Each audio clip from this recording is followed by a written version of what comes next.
Members, let's resume the meeting. Agenda item number 4. 391DS West Kowloon and Tsuen Village Sewerage. The paper number is PWSC 2025-26-9. This paper proposes to upgrade part of 391DS to Category A at an estimated cost of $198.7 million in money-of-the-day prices. The administration consulted the panel on environmental affairs for the proposal on 19th of November 2024. Members of the panel generally supported the administration to submit this funding proposal to this subcommittee for consideration.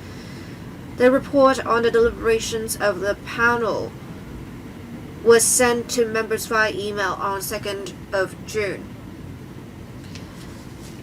The attendance list has been provided, so I won't say specifically who the officers attending the meeting are.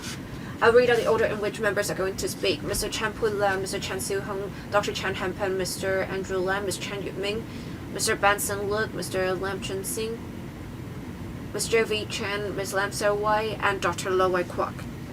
We have 10 members in total who have pressed the request to speak button. I'll assign 4-minute time limit, questions and answers included. Mr. Chen Pui-Lam, I in principle support this proposal. I have some questions, however. Now, for this proposal, this project is to be completed in 4 years in phases. The location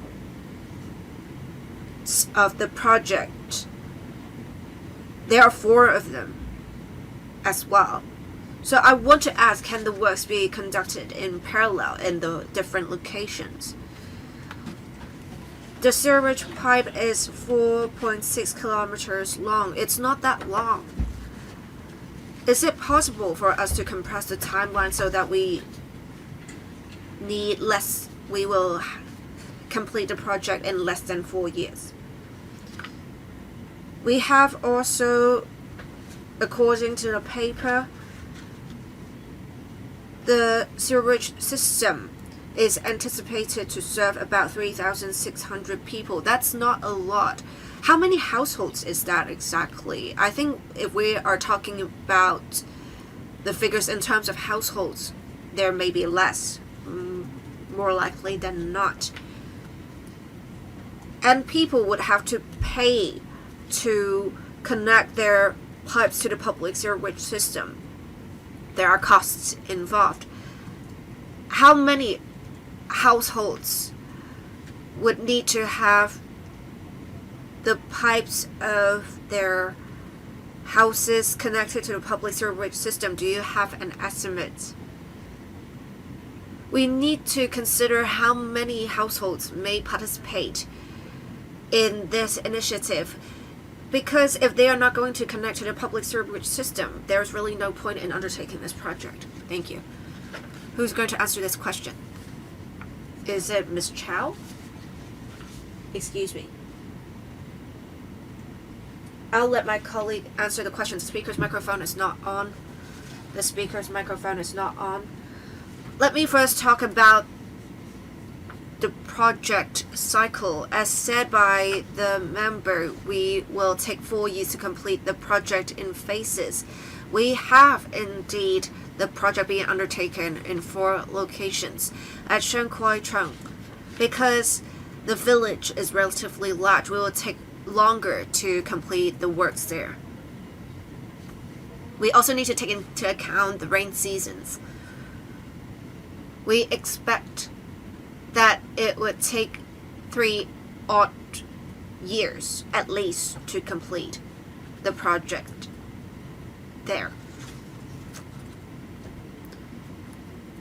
As for Sanchun or Woyihub, we need only 3.5 years to complete the works there. The second question is about the number of people served by the public sewerage system and how many households that would be. We would be serving the households in the villages, of course. But apart from the village residents, with the new pipes, we should be able to improve water quality in the area. It is because the water in the villages will be discharged into the larger system, which is why we want to improve water quality in the area. We will work with the EEB colleagues after completion of the project to help the households connect their household sewerage to the public sewerage system. I think the take-up rate is quite high according to previous experience. I'll perhaps let the relevant officer answer or supplement my answers. We actually have been communicating with the village residents.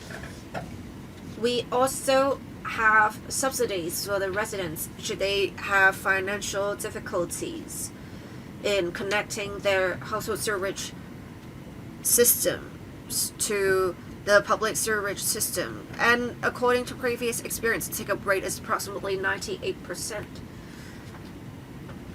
By connecting to the public sewerage system, it will benefit the residents. It will also help improve water quality in the villages.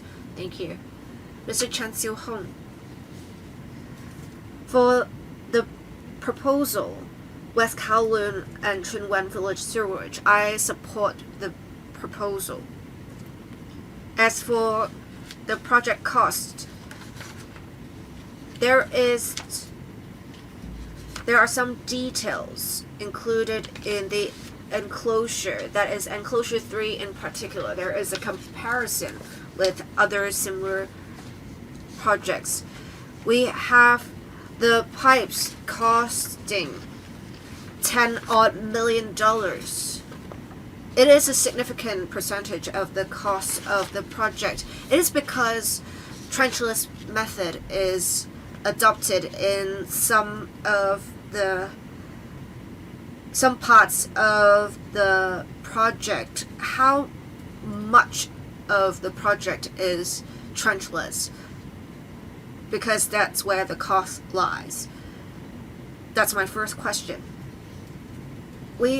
If we have certain parts making use of the traditional method, there may be some nuisance, there may be dust, there may be noise. How can we minimize noise being a nuisance to nearby residents? The EEB arranged a visit for several electrical members to visit the area or another area to see some noise mitigation measures. So will you introduce these new measures of the EEB to minimize noise nuisance in the area? Thank you. Who's going to answer this question? Deputy Director of Drainage Services, Acting, Mr. Raymond Lee. Thank you. Chair.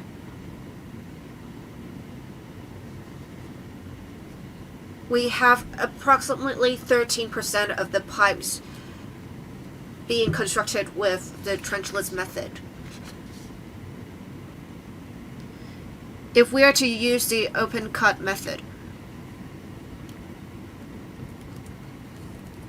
we ask the contractor to make use of quiet equipment. We will also put in place temporary noise barriers if necessary. As for potential air pollution, the dust and soil excavated, we'll try to fill them, or we'll try to cover them as much as possible. We will also cover any holes. We will try to maintain air quality in the area. We will also practice watering of the sites so as to minimize dust. Well, I think specifically to minimize noise nuisance. The Director of Environment Protection took us to see some of the measures, and I think the measures should be quite effective. I want to ask for public works projects in the future, will we be implementing such noise mitigation measures? Deputy Director. Thank you. In paragraph 21, we said that we encourage contractors to use high-quality equipment. Well, Deputy Director, probably you didn't quite understand my question. The EPD arranged for a few members, including myself and Mr. Andrew Lam, to visit a site. We saw measures that were effective in minimizing the noise level. Dr. Samuel Shui from the EPD, thank you. Thank you, members, for recognizing our latest technologies to minimize noise. In our design, these technologies are mainly used in the evening because of the high effectiveness at night. If we employ this technology in all projects, then the equipment will have to operate for a longer time. If we use such technologies in the morning as well, chances are, to a certain extent, the project cost will be affected. So we only use this technology when necessary. In this situation, we will ask the DSD to see if they consider necessary to use this technology. Thank you. Chairman, I'm not sure if I'm right. In the technical demonstration, I saw that the technology was actually quite simple. It required the building of a tent. Then it could minimize noise very effectively. I don't think it would only be suitable to be used in the evening. Well, I think in the morning we could use this innovative technology as well. Otherwise, it's a great waste of resources. Mr. Raymond Lee, thank you. I understand Mr. Chen's point. At present, we have quite portable tents or barriers to minimize noise. Say 1 to 2 workmen or construction workers can move the relevant facility to the side of a river to minimize the spread of noise. Thank you. Next member, Dr. Ben Chen, Deputy Chair. Thank you, Chairman. In the past decade or so, the stench problem affecting the Qianhai harbourfront, the situation has improved by 80% or so. We could see the improved situation with the amount of sulfur dioxide.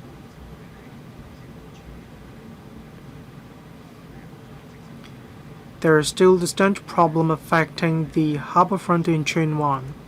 I have to thank the EPD, the DSD, and the BD for their efforts, especially for the director of the EPD. He visited Qianhai to check the odor situation in the community. We could see the efforts of the DSD and the EPD, especially the director of the EPD. Now the administration is applying for a fund to improve the village sewerage. I agree. I hope that you will take forward this project as soon as possible. Earlier on, we visited some village houses. Indeed, the project was quite technical and challenging. Owing to the topography of the village, some construction works will have to take place just off the houses of villagers. So in the past 4 to 5 years, I do understand the technical difficulty, so I understand the time needed to complete the project. It is impossible to carry out significant excavation works just outside the houses of villagers. For Homan Estate Wanlong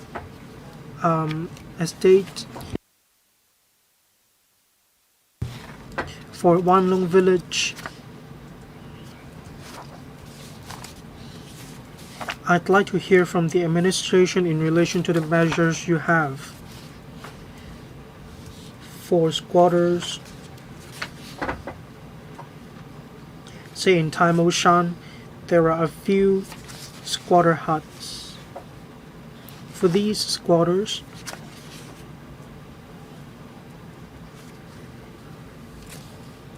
is it possible to provide facilities in relation to sewerage systems?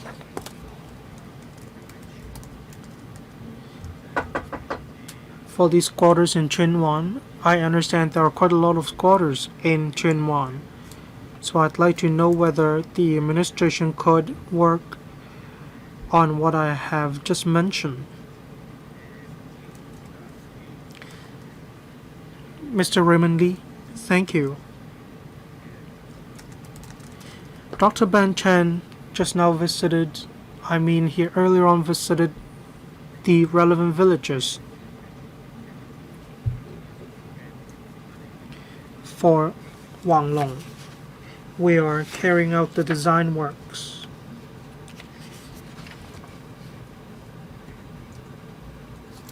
We hope to apply for funding as soon as possible. At present, we are still in the middle of the design stage. For Wanglong, there are quite many pieces of private land. So we're working on it and we will apply for funding later on. As Member mentioned, there are squatter huts, and how are we going to deal with them?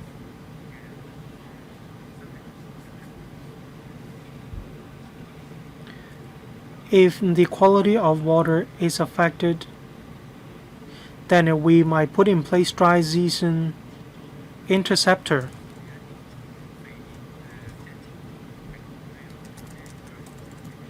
That will prevent any water quality from being affected. Probably you could consider putting in place some dry season interceptor. Thank you. Next, Mr. Andrew Lam. Thank you, Chairman. For these projects, the government has been taking forward them for a long time, especially in relation to the improvement of the environment in villages, so I definitely support this project.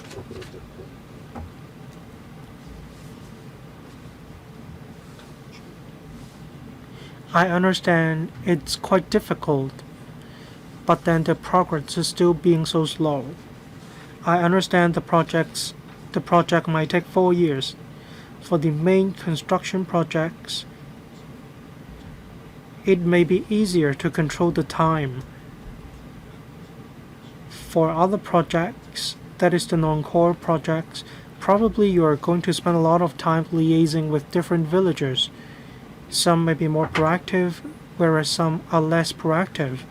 It might be the most difficult within the final 1 kilometer of your project. I'm not sure how much time your department has spent on non-core projects or non-core works.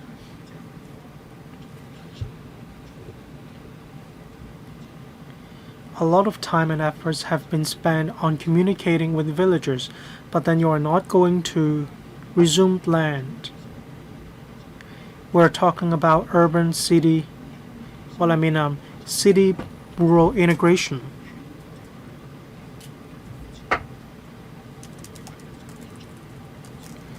Once you have finished the drains, when the land is being managed by the government, probably you do not need to start coordinating work from scratch. You can still be promoting urban-rural integration.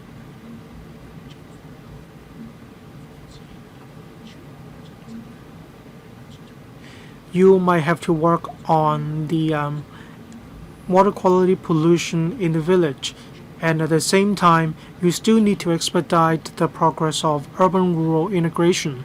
I believe you already have a plan. But can you still work on acquiring land? Can you do so at one go? Then you do not have to discuss it with villagers one by one. That way you can still expedite the process. What Mr. Andrew Lam mentioned is more about policy discussions. Let's see if Mr. Raymond Lee or another colleague would like to speak. Thank you.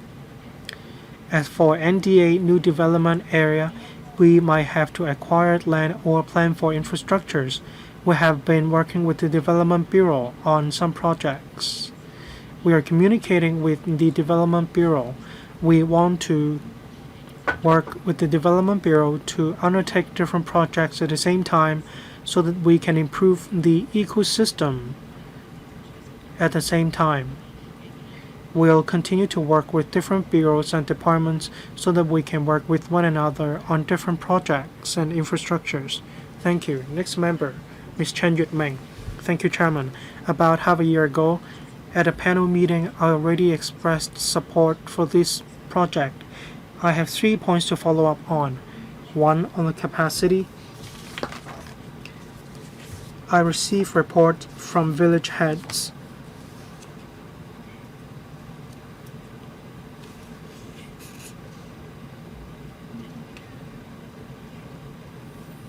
there were reports about not being able to connect to the drains in villages. Paragraph 9 said that the system could serve 3,600 people. Sufficient capacity has been set aside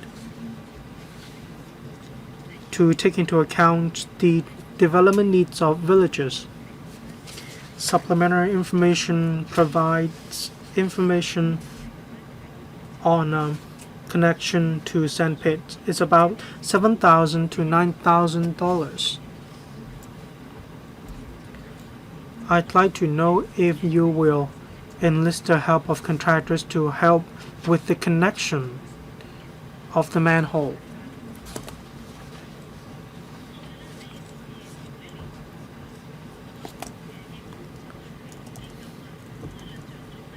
Next, on the cost.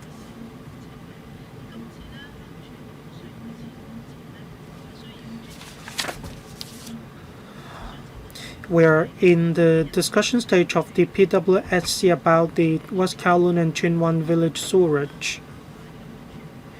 Is it possible to use the funds of block allocation to improve the situation? Thank you.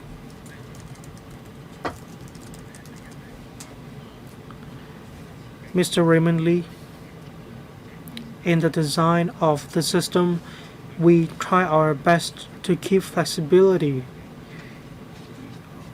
when we are aware of new housing developments in the future. We will set aside some pipes for these projects on the connection to manholes. In our supplementary paper provided, it's about $7,000 to $9,000 per house for the connection to manholes. As Ms. Chen mentioned, residents could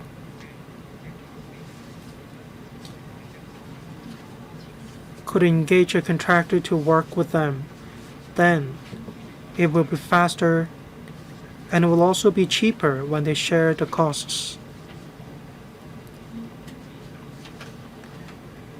Your next question concerns Category D projects. This project is over $50 million. That's exactly why we need to come to the PWSC to apply for funding. Thank you. Next member, Mr. Benson Look. Thank you, Chairman. In principle, I support this project. I have 3 main concerns.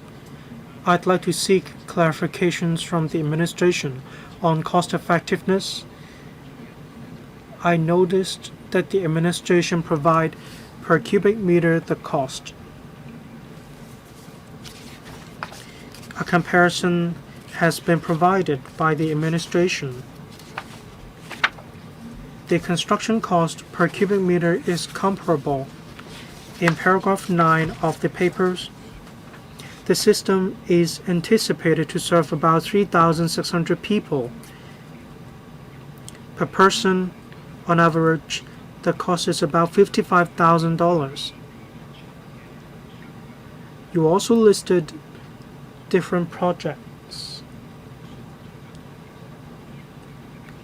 For the average cost, is it comparable? This is my first question. My next question in paragraph 18 of the papers.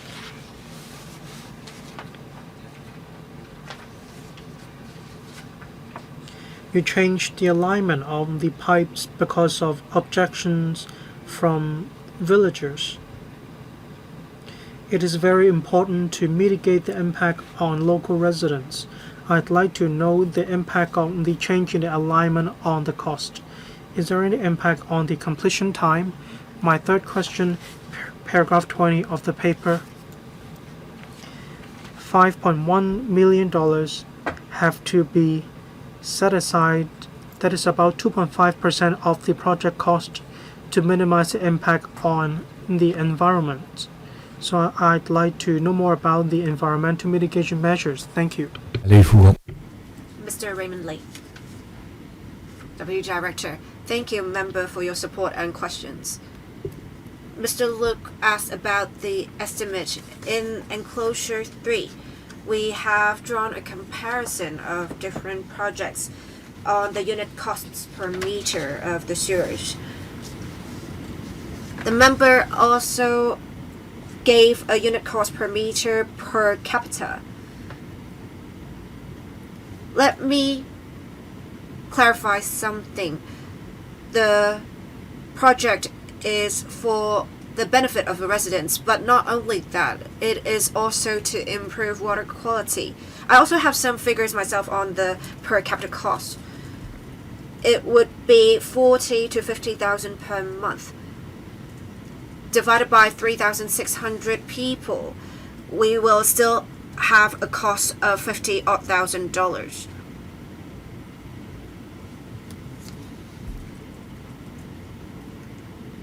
As for paragraph 20 of the paper, we gave an estimate $5.1 million for implementation of the appropriate environmental mitigation measures.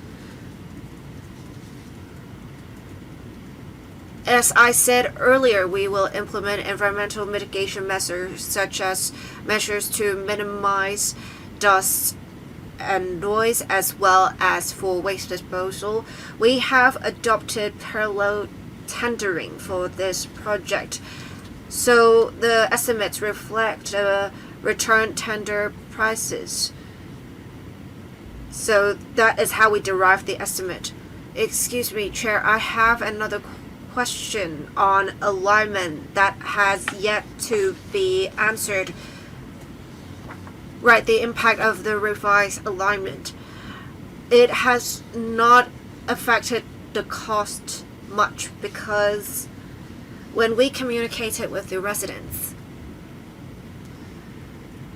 we heard residents say they want the pipes to be, say, half a meter or a meter away from the original alignment.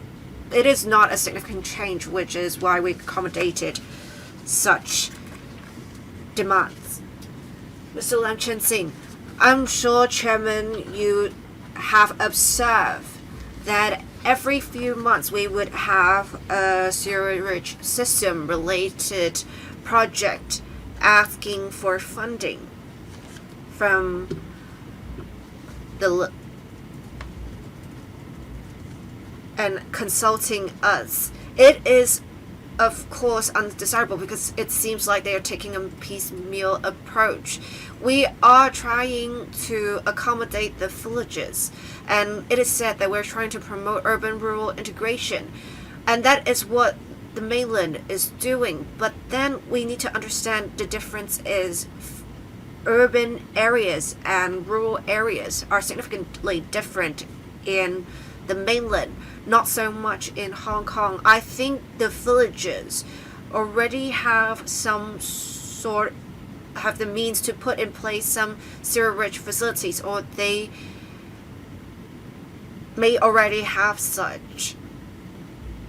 Now the project is going to take 4 years to complete, and it is undertaken in 2 phases. I believe this is the first part of phase 2, and we do not have a timeline just yet for part 2 of phase 2, because it would be dependent on the progress of land acquisition. Is the process going to take another 8 to 10 years to complete? We have many sewerage facilities in Hong Kong. Can we be more innovative and put in place more drastic changes?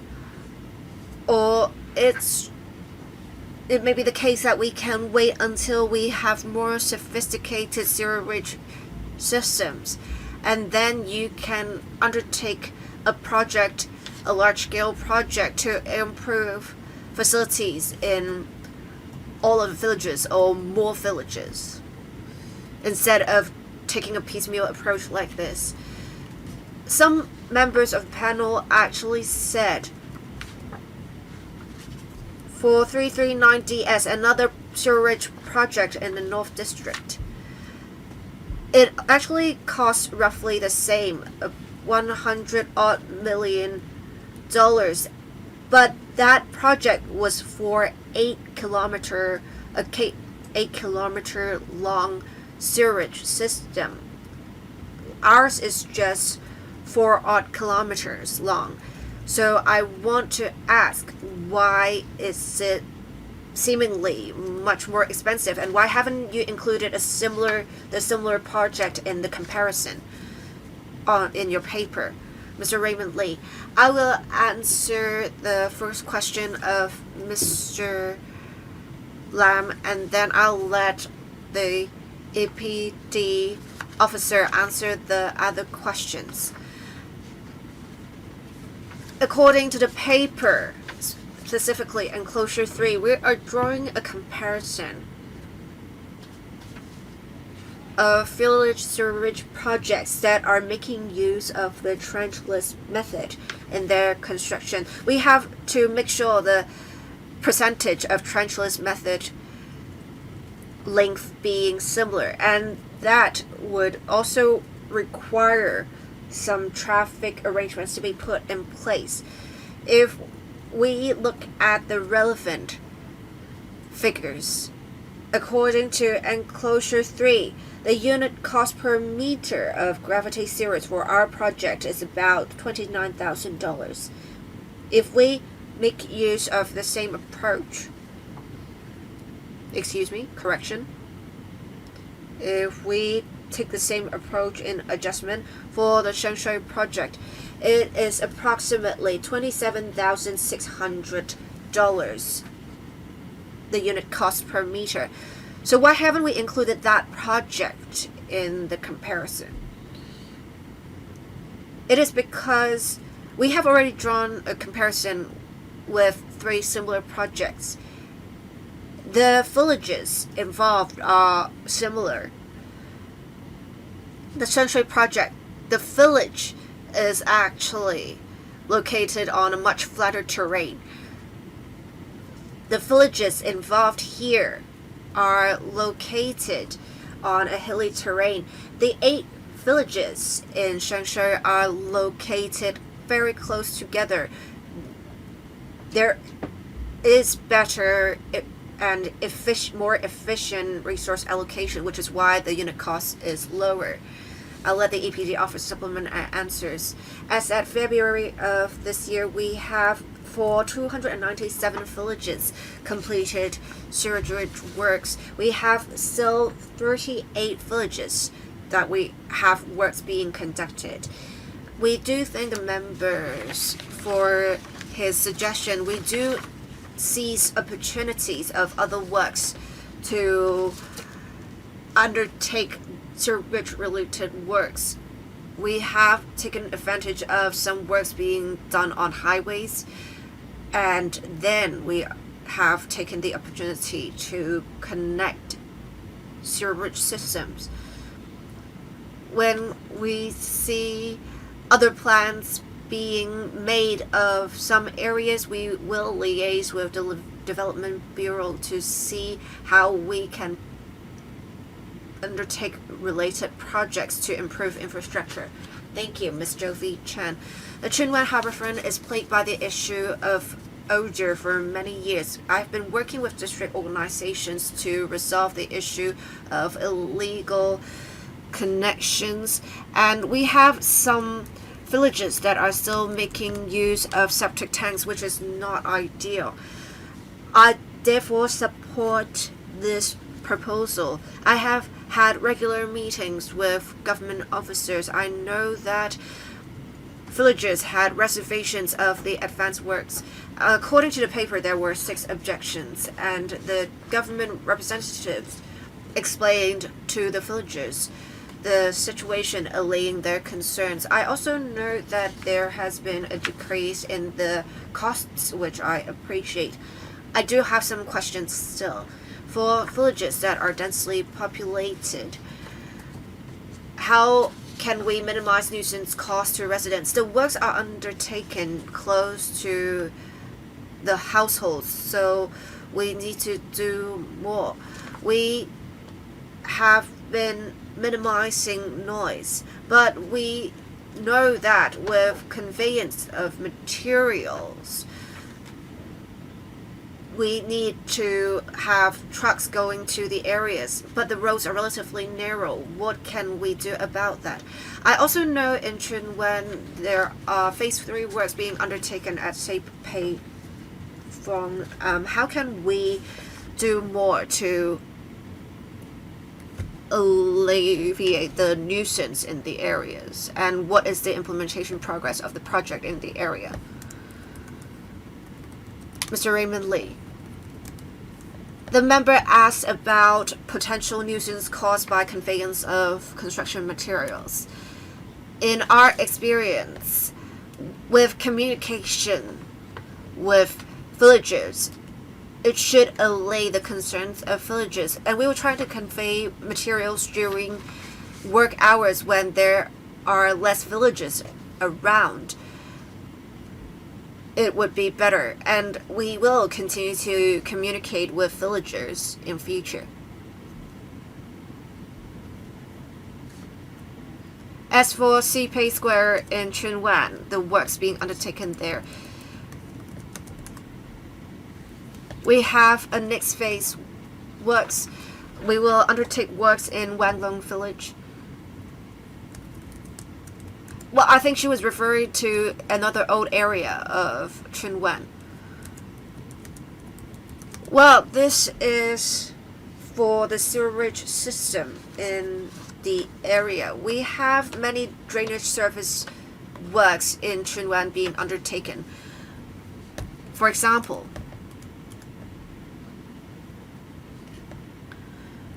in the older neighborhoods of Tsuen, we have been implementing drainage improvement works for some sewerage pipes. For, say, another area of Tsuen Yipei Square, we will complete the relevant works next year. We actually completed some of the works already. We actually took some residents and district councilors here to visit the site. Thank you for inspection. Thank you. So why? I have some questions on land acquisition and interests of villagers. According to the paper, we need to clear away 28 non-domestic structures, but in the paper there has not been any content on how we are actually compensating the residents, except for the cost of land resumption and clearance being $1.5 million. Will they be compensated with reference to market prices or otherwise? Now, for the 28 non-domestic structures affected, would that include shops, farm, produce stores, or agricultural production facilities? If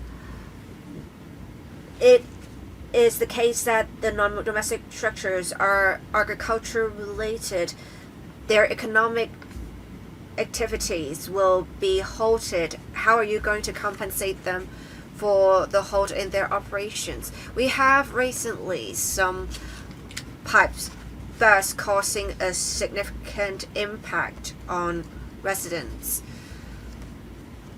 in Hong Kong.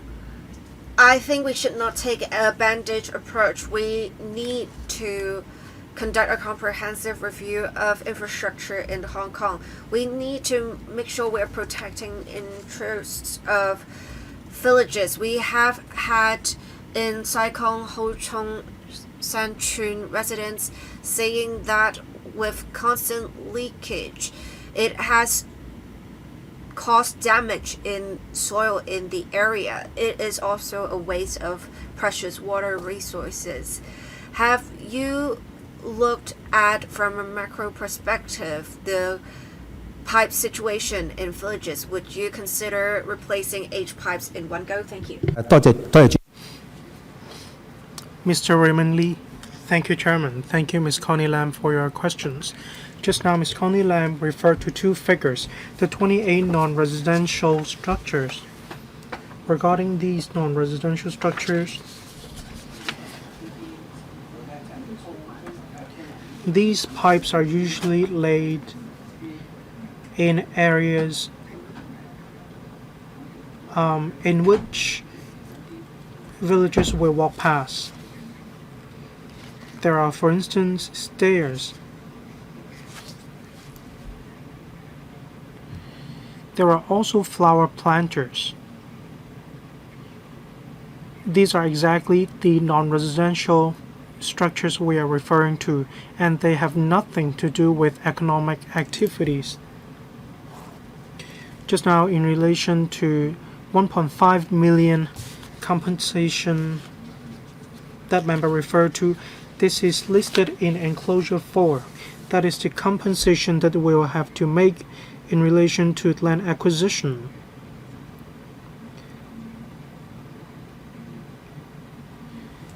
Regarding inside the village facilities inside the village, based on our experience when we work on drains,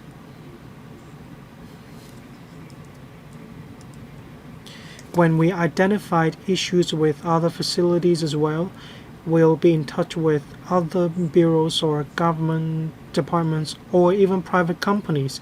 Then they will take this opportunity to replace these problematic facilities in one go. Thank you. Dr. Lawai Kwok. Thank you, Chairman. I speak in support of this project in relation to West Kowloon and Chinwan Village Sewerage. I understand the government aims to improve different works.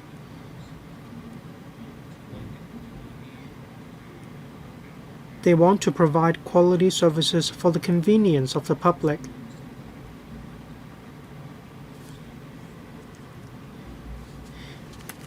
And we don't have the public sewerage system yet, so we'll have to take forward this project first.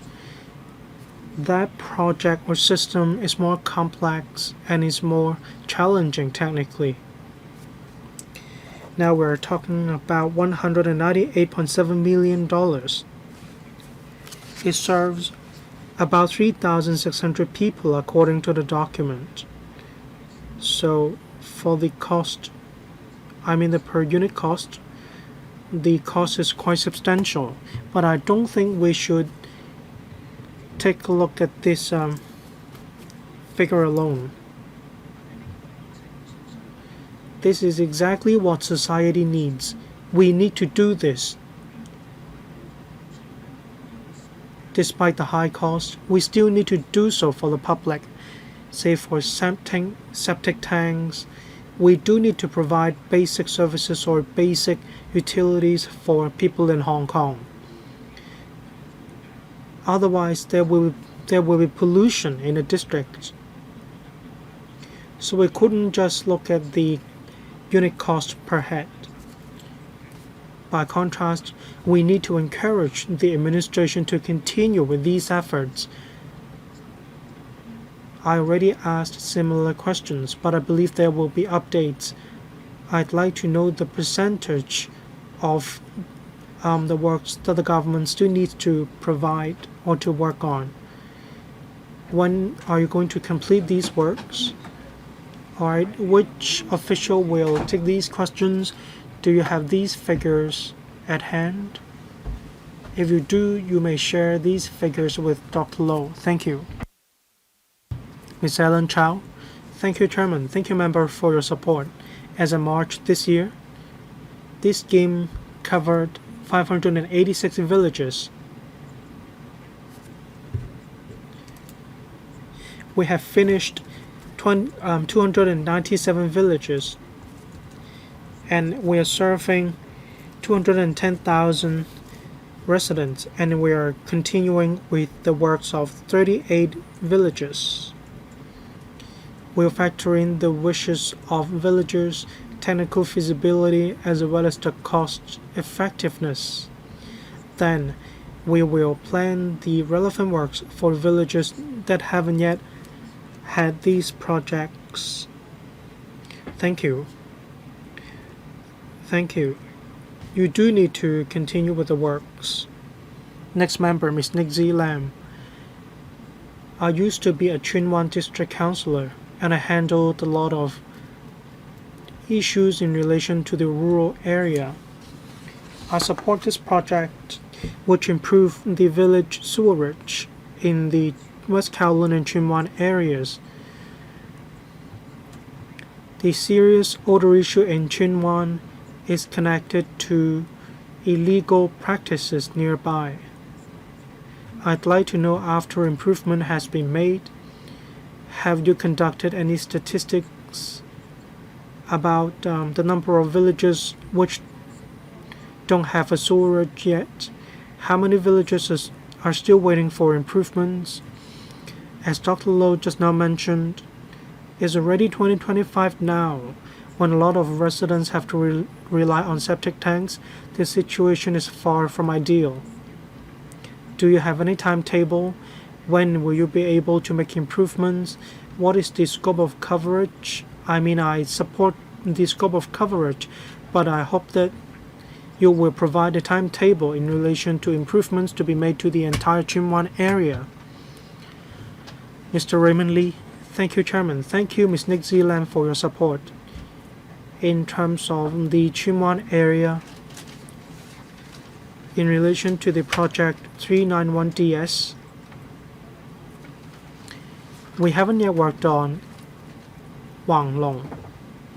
In our answer to another member's question, we are striving to complete our design works as well as the land acquisition procedure for Wanglong.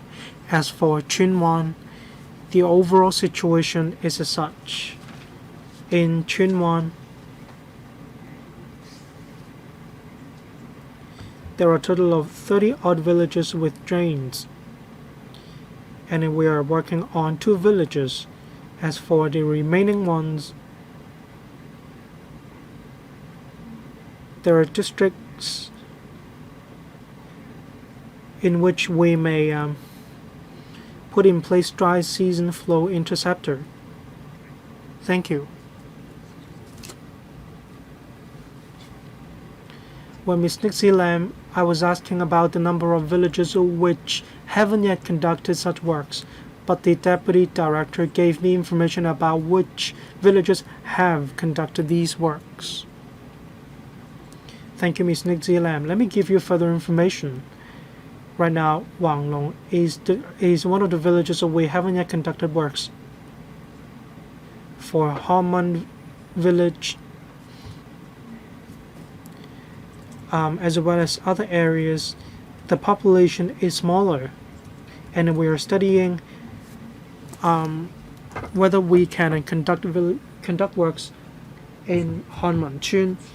We are considering putting in place dry weather flow interceptor.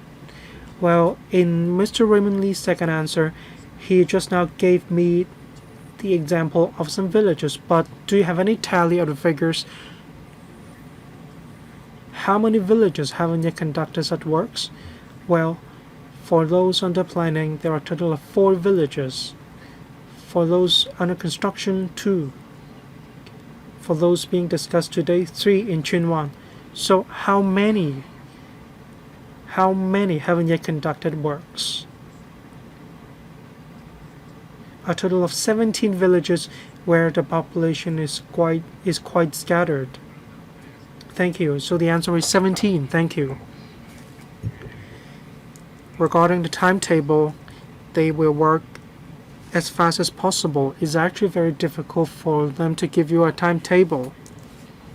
Alright? If members have no further questions, I now put this proposal to a vote. Members in favor of the proposal in PWSC 2025-26-9, please raise your hands.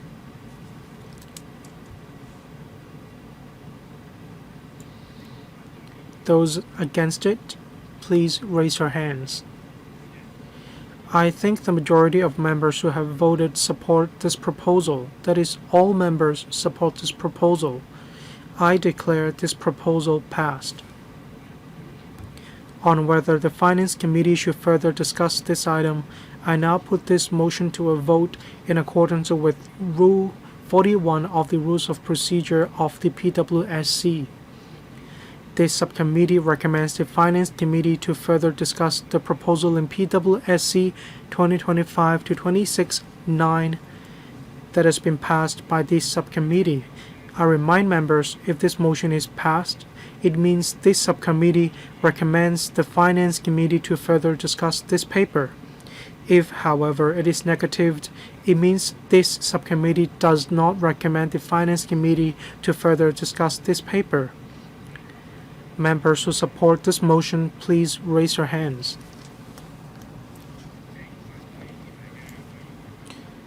For those against it, please raise your hands. I think the majority of members who have voted are against this motion. I declare passed. Well, I declare negative. This subcommittee does not recommend the Finance Committee to further discuss this paper. That is the end of this meeting. We are expecting that the relevant provisions will be submitted to the Finance Committee in June 2025-26. The next meeting will take place on the 18th of June 2025. That is next Wednesday between 8:30 and 10:30. Please be punctual.